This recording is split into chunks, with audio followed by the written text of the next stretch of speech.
안녕하세요. 연년생 5살, 6살 아이를 키우고 있는 30대 주부입니다. 돌이켜 생각해보면 제 결혼 생활은 돈으로 끝났네요. 저는 남편이 생활력 있고 경제관념이 있는 사람이라고 생각해서 결혼을 결심했던 건데, 그게 빚으로 돌아와 제 가슴에 큰 상처를 낼 거라곤 상상하지 못했습니다. 저는 서울에서 대학교를 졸업한 뒤 교수님의 권유로 영국에서 2년 정도 유학을 했어요. 유학을 마치고 한국에 돌아와서 공부를 좀 더 할까 고민하다 우연한 기회로 광고회사에 들어가게 되었습니다. 그렇게 직장 생활을 하다가 남편을 소개받았어요. 남편은 당시 중견기업을 다니는 평범한 회사원이었습니다. 2년 정도 연애를 하다 자연스럽게 결혼 이야기가 나왔어요.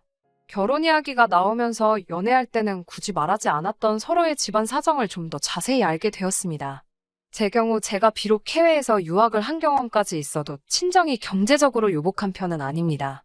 저희 아버지는 중소기업을 다니시다 얼마 전 은퇴를 하셨고 지금은 건물 관리인으로 일하고 계시고 어머니는 평생을 전업주부로 사셨어요. 두 분 재산이라고 해봤자 지금 살고 계신 아파트와 적금 얼마가 전부인 걸로 알아요. 제가 결혼할 때는 그래도 친정아버지가 회사 생활을 하고 계셨기 때문에 지금보다는 상황이 조금 더 좋았네요. 남편 쪽도 저희랑 별반 다르지는 않았어요. 시아버지는 당시 이미 은퇴를 하신 상황이었고, 시어머니가 마트에서 일을 하고 계셨습니다. 그리고 결혼한 신우는 따로 살고 있었고요. 남편이 한 달에 50만 원씩 보내주고 있었더라고요. 결혼은 현실이었기에 이런 서로의 상황을 고려하지 않을 수 없었습니다. 다행히 어느 한쪽이 심하게 기우는 느낌도 아니었고 양가 어르신들의 요구사항도 많지 않아서 결혼식까지 아무 문제 없이 원만하게 진행되었습니다. 다만 남편은 자기가 전세보증금을 해올 테니 저더러 결혼식 비용 및 하객 식사 비용을 부담하는 게 어떠냐고 하더군요. 저는 둘 다 반반하자고 했는데 남편이 아니라고 자기가 전세보증금을 하겠다고 계속 우기더라고요. 나중에 친한 친구에게 이야기를 하니까 친구는 농담하듯이 전세보증금은 어디 사라지는 돈이 아니지만 결혼식 비용은 내면 끝이라서 그런 거 아니냐고 했는데 돈 타령만 하는 남편의 실체를 알게 된 지금 생각해보니까 진짜 친구 말이 맞는 것 같습니다. 자기 딴에는 그건 돌려받는 돈이니까 낫다고 생각한 거예요. 아무튼 제가 벌써 결혼한 지 벌써 몇 년인데 그동안 남들이 다 겪었을 법한 시시콜콜한 이야기는 하지 않겠습니다. 제가 결정적으로 남편과 이혼하게 된 사연만 말씀드릴게요. 저희는 결혼할 때 신혼은 한 1, 2년 정도 즐기고 아이를 갖자고 서로 이야기가 된 상황이었어요. 그런데 어쩌다 보니 결혼하고 얼마 지나지 않아서 바로 아이가 생겼습니다. 계획보다 빨리 찾아온 임신이었지만 당연히 행복했어요. 남편도 기뻐했고 양가 어른들도 다 축하해 주셨습니다. 그런데 제가 입덧이 너무 심했습니다. 친정어머니를 비롯해 주변 사람들 모두 저처럼 입덧이 심한 건 처음 본다고 하더라고요. 제가 다니던 회사에도 당연히 출산휴가며 육아휴직의 제도가 있었지만 그 제도를 이용한다는 게 그때는 지금보다 더 힘들었어요. 저는 도저히 직장 생활을 할 수가 없었습니다. 출근하면 화장실에서 보내는 시간이 더 많은 느낌이었고, 비록 팀원들이 저에게 따로 불평불만을 표현하진 않았어도 제가 너무 눈치가 보여서 하루 종일 가시방석에 앉아있는 기분이었으니까요. 특히 광고회사가 트렌드에 민감하고 끊임없이 창의력이 요구되는 곳인데 저에겐 새롭고 특별한 어떤 걸 생각해낼 만한 정신적 여유는 고사하고 당장 눕고 싶고 앉고 싶을 뿐이었습니다. 한두 달 정도는 어떻게 버텨냈는데 더는 안 되겠어서 남편에게 사표를 쓰겠다고 했어요. 그리고 솔직히 그때만 해도 남편이 먼저 관두라고 해줄 줄 알았는데 아무런 말이 없어서 이미 서운한 상황이었거든요. 제가 퇴사하겠다 하니 남편은 난처하다는 듯이 결혼할 때 애 가지면 회사 관둘 거라고는 안 했지 않냐며 기왕 버티기 시작한 거 좀만 더 버텨보면 안 되냐고 하더라고요. 제가 당장 식사도 제대로 못하고 거의 울면서 출퇴근을 하는 걸 뻔히 알면서도 저렇게 나오니 얼마나 서운했는지 모릅니다. 저는 지금 나를 보고 그런 말이 나오냐고 신경질적으로 맞받아쳤어요. 내가 지금 다른 남자 애를 가진 것도 아니고 당신 애를 갖고 이렇게 고생을 하는데 어쩜 그렇게 섭섭한 말만 골라서 하냐고 했더니 자기가 생각해도 미안했는지 금세 또 사과를 하긴 하더라고요. 그렇게 결국 퇴사를 하고 어쩌다 보니 연년생으로 아들 둘을 낳게 되었습니다. 사실 첫째 낳고 얼마 되지 않아 바로 둘째를 갖게 되면서 친정어머니가 많이 도와주셨어요. 그런데 이때 정말 남편에게 많이 실망했습니다. 친정어머니는 오시면 애만 봐주시는 게 아니라 청소도 해주시고 반찬도 해주시고 솔직한 말로 가사도우미 아주머니들보다 더하면 더했지 일을 덜하지 않고 가셨어요. 그래서 제가 남편에게 얼마씩이라도 용돈을 드리면 좋겠다 했는데 남편은 우리가 오시라고 한 것도 아니고 자기 혼자 외벌이 하는데 자기 불쌍한 건 안중에도 없냐고 하더라고요. 그렇게 나오는 남편이 야속하고 치사해서 제가 모아둔 돈에서 얼마씩 드리다가 그 돈이 다 떨어지고부터는 드릴 게 아무것도 없어. 나중에는 그냥 오지 마시라 했습니다. 그 뒤에는 아쉬운 대로 시어머니더러 도와달라 하니 시어머니가 와서 봐주시기는 했는데 시어머니랑 친정어머니랑 당연히 같을 리가 없지요. 일단 제가 너무 부담스러워서 뭐 부탁드릴 수도 없고 오히려 신경이 쓰여서 스트레스만 더 받는 기분이라서 그렇게 몇 번 부탁드리다가 결국 얼마 지나지 않아 이제 안 오셔도 된다고 했어요. 그렇게 결국 거듭된 출산과 독박 육아로 제 삶은 지칠 대로 지쳐갔습니다. 나도 한때는 잘 나가는 커리어 우먼이었는데 어쩌다 이렇게 된 건가 싶었어요. 애들 커가는 모습을 위안 삼아서 어찌저찌 버티긴 했지만 사실 무엇보다 남편의 배려 없는 말투에 상처를 많이 받았습니다. 아이들이 자라는 동안 남편은 손가락도 까딱 안 하면서 툭하면 집에서 이런 것도 안 하고 뭐 했냐, 저건 왜 안 했냐며 비하 발언을 해댔어요. 제가 한 번씩 왜 사람을 무시하냐고 받아치면 절대로 자기가 잘못했다고 인정을 안 하더라고요. 뿐만 아니라 시어머니도 하나뿐인 아들이 외벌이하는 게 그렇게 못마땅하셨는지 저만 보면 싫은 티를 내시더라고요. 평소에 땀이 많은 남편은 겨울에도 장갑 끼는 걸 별로 안 좋아하는데 지난 겨울이 많이 추웠잖아요. 그렇다 보니 남편 손이 많이 텄더라고요. 제가 그렇게 로션 좀 발라라 장갑 좀 껴라 해도 고집이 세서 들은 척도 안 하더니 손이 불긋불긋해졌었는데 연말에 가족 모임을 하다가 시어머니가 그걸 보셨습니다. 시어머니는 정말 화가 가득한 눈으로 남편 손과 저를 연신 번갈아 보시더니 너는 집에서 애 키우고 살림만 하는 애가 밖에서 고생하고 들어오는 남편한테 설거지라도 시키는 거냐며 호통을 치시더군요. 저희 남편, 저랑 결혼한 이후로 정말 부엌에 자기 라면이나 끓여 먹으러 한 번씩 들어가지. 설거지는 무슨 시어머니 이야기를 듣고 있는데 어이가 없더라고요. 그래서 제가 어머님 아들이 설거지를 한다고요. 저는 금시초문인데요. 하니까 남편도 멋쩍은지 이거 추워서 튼 거라며 신경 쓰지 말라고 하더군요. 시어머니는 저한테 사과는커녕 아무튼 당신이 제 평소 행실을 다 눈여겨보고 있다며 밖에서 돈 벌어오느라 고생하는 남편한테 시덥잖은 일 시키지 말라고 아주 당부를 하시더라고요. 그러다 얼마 전부터 아들 둘 다 동네에 있는 어린이집에 다니면서 저에게도 여유 시간이 생겼습니다. 평소에도 자주 연락하던 직장 후배에게 제가 요즘 여유 시간이 좀 있는데 혹시 제가 할 만한 일이 있을지 물었어요.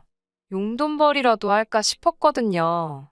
그런데 후배가 너무 반가워하면서 그렇지 않아도 갑자기 큰 프로젝트가 하나 들어왔는데 같이 해보자고 하더라고요.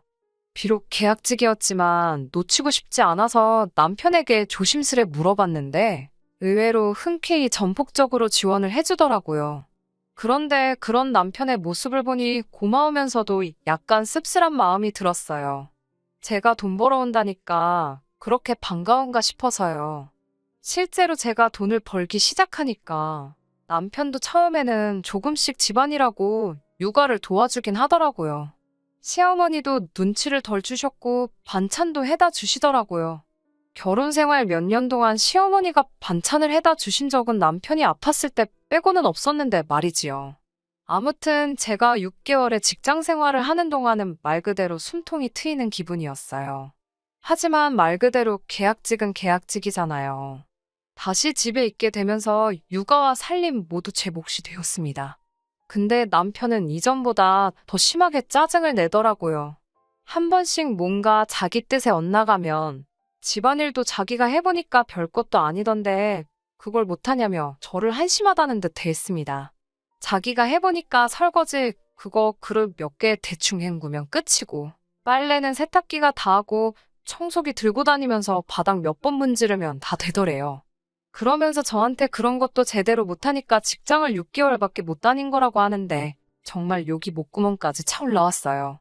나도 지랑 결혼만 안 했으면 계속 직장 생활하면서 커리어 우먼으로 살 수 있었는데 그런 생각도 들고 아니 내가 지금 어디서 자식을 낳아온 것도 아니고 지 자식들 키우느라 이렇게 고생하고 있는데 저 인간은 그런 건 하나도 안 고마운가 싶고 별별 생각이 다 들더라고요.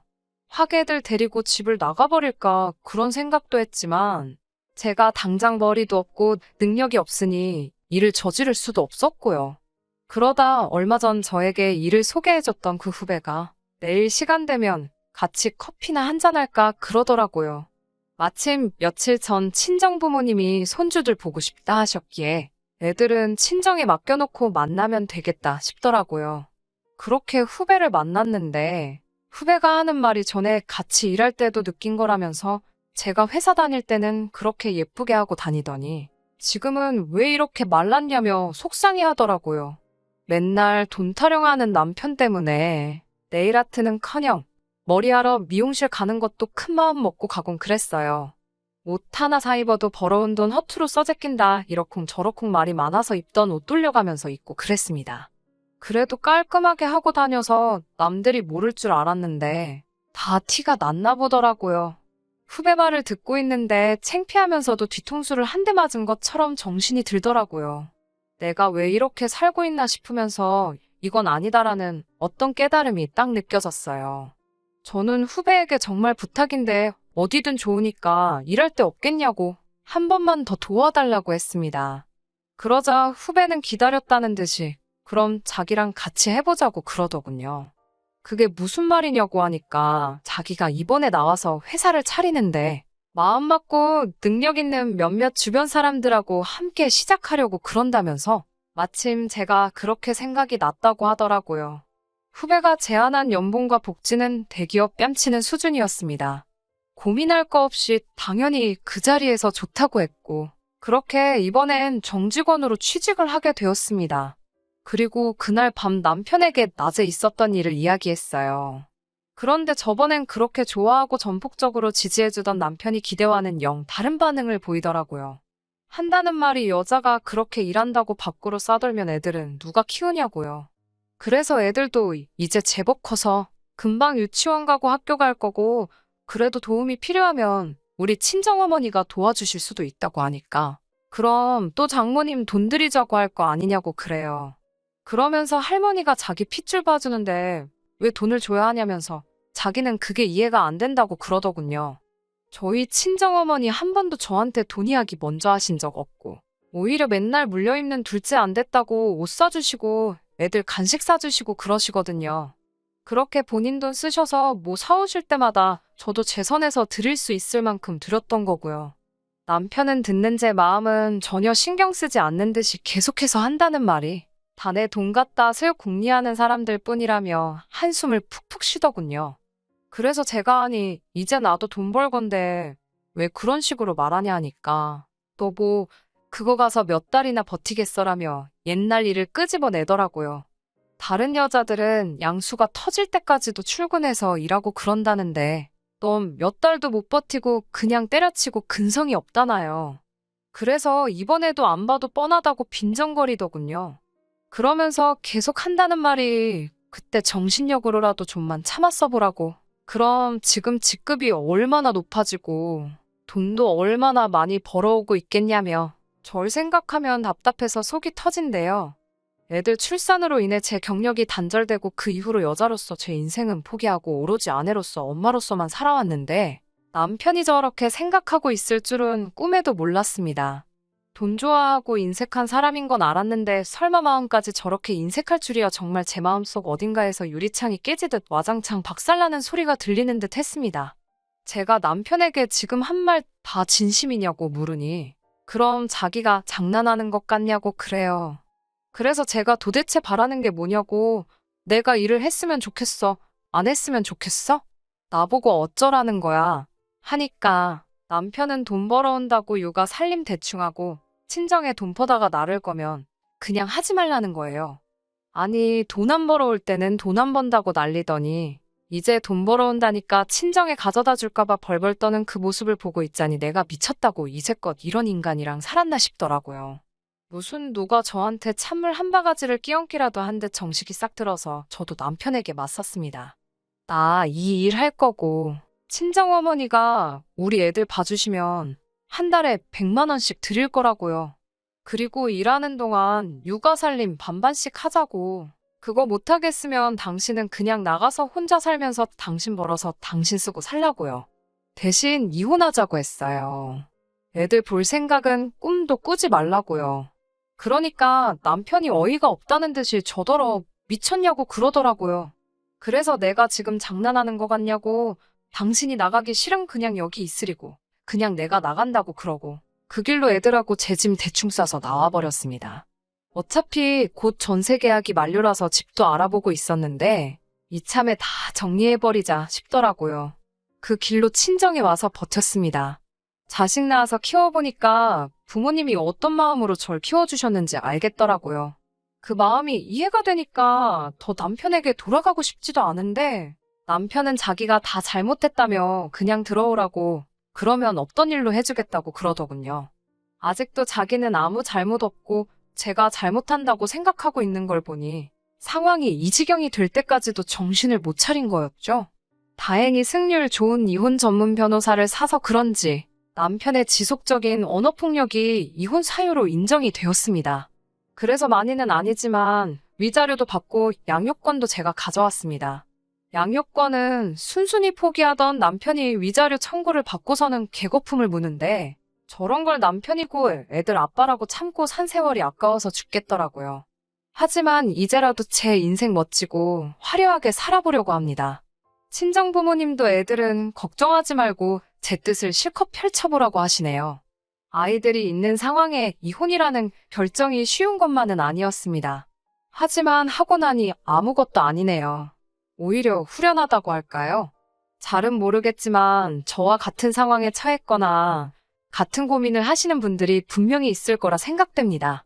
아이들을 위해, 가족을 위해 자기 한 몸 희생하는 것이 무조건 나쁘다는 말은 아니지만 무조건 참고 사는 것만이 답이 아닐 때도 있다고 생각합니다. 저도 그동안 보지 못했던 제 인생의 새로운 길이 보이는 것 같아요. 다른 사람들을 위해 자신을 포기하는 것 또한 정답이 아니라고 생각합니다. 저도 뒤늦게나마 제 인생에서 가장 현명한 결정을 내린 게 아닐까 하는 생각이 들어요. 다른 분들도 제 사연 들으시고 용기 내주셨으면 하는 마음으로 이렇게 제 이야기는 끝내도록 하겠습니다. 끝까지 들어주셔서 감사합니다. 오늘의 사연은 여기까지입니다. 구독과 좋아요, 알람 설정 부탁드리고 더 좋은 사연으로 다시 찾아뵙겠습니다. 감사합니다.